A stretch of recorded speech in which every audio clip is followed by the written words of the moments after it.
14 ఏళ్ల కుర్రాడు మహా బౌలర్లను ఆడుకున్నాడు. అదేదో అరటి పండు తిన్నంత ఈజీగా బాల్ని బౌండరీ దాటించేశాడు. గుజరాత్తో మ్యాచ్లో వైభవ్ సూర్యవంశీ పర్ఫార్మెన్స్ చూస్తే ముచ్చటేసింది ప్రతి ఒక్కరికి. అంతకు మించి గూస్ బంప్స్ తెప్పించింది.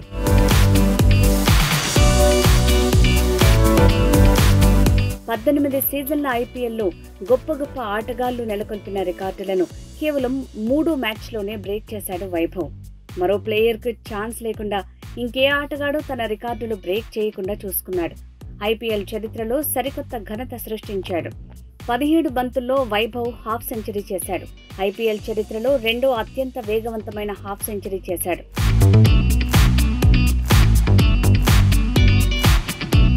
35 బాల్స్లో సెంచరీ చేసిన వైభవ్ గేల్ తర్వాతి ప్లేస్లో ఉన్నాడు.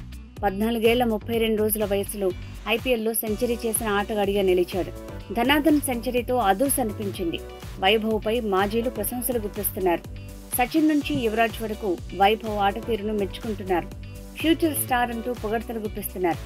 నిజానికి వైభవ్ సూర్యవంశీపై గతంలోనే సంజు శాంసన్ ఆసక్తికర వ్యాఖ్యలు చేశాడు.